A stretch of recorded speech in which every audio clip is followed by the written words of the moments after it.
Hello, my name is Andre V and I'm the founder of Parcel Local Central. Today I'm talking to Peter Ronde. Hi Peter, how are you doing? Hi. Hi, Andrew. I'm good and hope you are the same. Absolutely, absolutely. Uh, we are talking today about the Leaders in Logistics Summit that is going to take place in the beginning of March in Berlin, and you are involved in moderating on Yes. both days there. But what are your expectations to the conference? What are the topics you would like to see be covered there? What is important today in last mile delivery? So let me answer the two questions you put in together here. First of all, I think it's going to be interesting because it's early in the year. So I think there will be a lot of what is going to happen this year, and it's going to be a lot on what were the learnings from last year and so on. So I expect to have a little more, you can say, interesting conversations compared to the autumns where it's more about what has happened, right? So I think it will be more what's going to happen in 25. I think we're going to hear, of course, still a lot of out of home, and also with the people that are coming there, the speakers. There's a lot of carriers there as well, which is quite normal, and so. But they are also a lot of them have changed a lot since last year because they have started to work together. We have seen these beginning where the carriers are starting to use agnostic networks much more. There is much more interest in joining forces in different ways, sharing PUDO networks, sharing lockers, and so on. So I think this will be one of the topics. Another topic that will be is probably also the fast delivery. Volt, Uber, and Just Eat, and all these companies that are moving into last mile.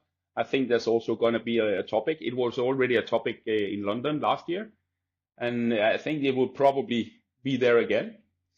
And then I think we will also hear something about these new developments that is happening within both lockers, but also on PUDOs, because PUDO has kind of been left behind for a long period, where it's like, yeah, there is a process, it's the same processes that has happened, but now it's shifting, I would say, because some carriers have already developed new software, agnostic software to the PUDO sites and so. And then you start to see retail entering this business. And retail is driven by this, that they can get the store traffic, they can get the loyalty, they can get the customers. But in some cases, they also start to make a business plan of it. If you look at IKEA, Swedish IKEA, which is way ahead of many retailers, because they have PUDO shops or parcel shops. They have robots, these automatic handout solutions from Cleveron, and they have also parcel lockers. So they are going in all in, but on top of that, they are also starting to offer their own solution called IKEA Packet, which is then you can ship a parcel from IKEA. And this is interesting, and what I see is that retail is probably going to move into the space as well, because they're already offering the locations to the carriers for parcel lockers and parcel shops. But now they want a bigger chunk of the cake, right? So this is my expectations. I do agree with you 100%. The overall sort of sentiment for this year is probably collaboration and consolidation and interoperability. Everybody is trying to open themselves as much as possible and provide this kind of multimodal approach that different channels and different options are available for the clients, and it makes it really interesting from one hand, But the other hand, I think that it puts quite a big pressure for IT development, because this is IT what we're talking to Yeah. to make this collaboration work. This is integrations, and this is unification and standardization. Do you see that the industry is ready for that? Are our software solutions ready for this kind of multimodal operation? No, to be honest, in general, no, I don't think so, because if you look at who is going to develop this, it's either the retailers, which they don't have these IT skills in order to create these platforms themselves. So they are depending on either support from a separate IT company, an external IT company that can create these kind of things, or they have to go rely on the carriers. And the carriers' IT budgets are, it's slower. We have seen that in my experience working with IT with a lot of carriers, is that they haven't had the focus for this. So the resources has not been, acquired in order to develop fast enough. This is changing, I think. I think a lot of companies start to have more focus on it because they want to do it themselves. And then they have been relying on the parcel locker companies, and the parcel locker companies have developed turnkey solutions, but they are developing turnkey solutions that are exclusive and not that prepared for this for the way that the business is going now, because it's our software, it's our hardware, and so on. But this is going to change rapidly. And we will see that we will have these agnostic software solutions. We start to see some software companies that specialized on this. You have one in your country already, and there is a couple of more going into this business. And then you have some of the carriers that are actually developing their own thing. If you look at what the DHL is doing, if you look at what I think also it's needed, because if they are going to partner up, they have to do that. Especially when I look at what happened in Germany between GLS and DPD, there of course needs to be some alignment there, and of course there needs to be a internal development. You cannot rely on an external parcel locker company or 2 or 3, right, to fix this. So no, to answer your question, it was a long answer, but answer short, no, I don't think the business is quite ready. And I think there's a big potential for IT companies that are going into this business. But you opened the Pandora box now, and I want to dig into that because this is a really interesting question. I sort of years ago already I was predicting decoupling of the software from the hardware in parcel lockers at least. Yeah. But now we see, as you described very very well, there are 3 different models. There are operators or carriers themselves, they are developing the software. Then there is solution providers that providing turnkey solutions that include both hardware and software. And then there are special software providers who provide mainly software as a service. So there are 3 models: carrier specific, turnkey, or SaaS model. So do you see that there is going to be a winner, or there is going to be a trend who will win that, or you see those 3 models will sort of exist in parallel in the future? I think the only loser in this one, because I cannot predict the winner, but I think the loser in this one is going to be the turnkey solutions.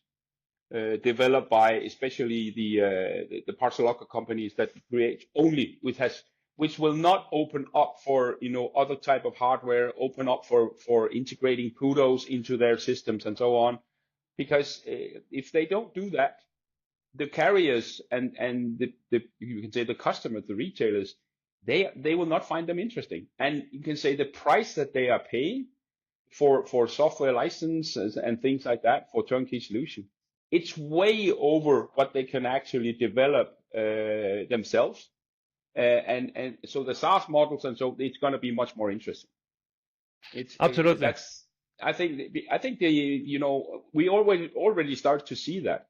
I can see that on the turnkey solutions, the software license prices are dropping right now, and it some of the prices I have seen is they have gone down nearly to half or even lower than that than in the last 2 years. And the companies that are not going to change that, they will be not out of business, but they will struggle because no one will pay for something where you can get a better solution for half the price, right? You previously mentioned also IKEA in one sentence that they are sort of innovating, and they are using sort of large scale lockers, or trying to introducing these oversized lockers. What do you describe? What is the potential of this segment? I think it's huge because it's you can say it's the most simple thing. And now when you can have these big lockers in parking places and close to where people live, and have bigger items delivered, it makes it will change the whole thing, right? It will change also a lot for retailers that has this opportunity.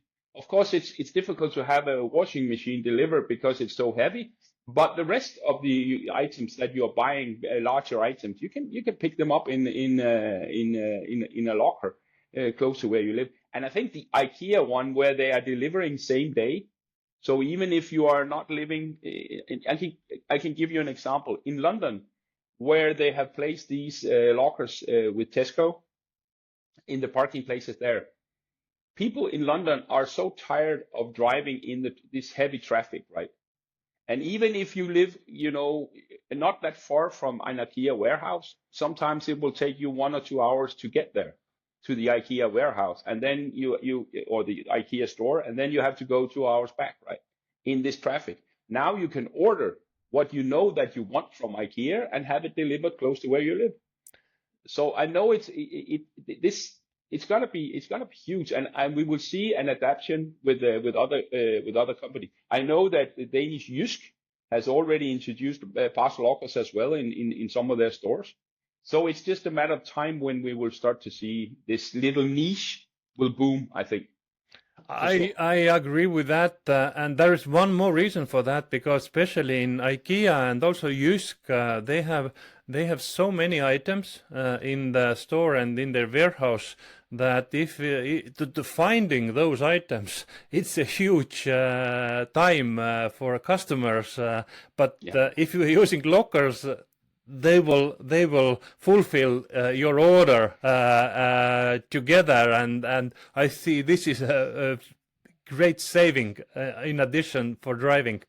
Yeah, because you kind of merge two things now: click and collect and last mile, right? They are being merged right now, and so it's I think it's something that we will see. We would see much more adaptation of click and collect last mile in retail. Even that click and collect has been around for 15 years in retail. It will just be external click and collect, right? So it will be last mile. So it's about that there is a lot of business in this. I think the biggest, and this has nothing to do, you can say, I'm not saying think it's going to be the big talk of the town in Leaders in Logistics in Berlin. But one of the topics, again, we are going back to all the time is locations, right? When it comes to location, that's going to be the biggest thing, because where are we going to get more PUDO points or parcel locker points, and where are we going to get locations for the lockers, right? That's going to be interesting, and there is companies that offer this kind of overview where you can actually have it, but you can say the field work is something else, right? You have to do that internally, and I'm not seeing it as a discussion point in Leaders in Logistics, but it's going to be a topic eventually. Yeah, locations is a big topic, and it's going to be even more. So thank you, Peter, for this Yeah, you're welcome. discussion. Both of you, both of us will be in Berlin in Leaders and Yeah. Logistics. You can find us there to ask questions and make any proposals. So thank you again. Thank you very We'll much, see you next time, and and have a fantastic day. take care. Bye. Yeah, bye.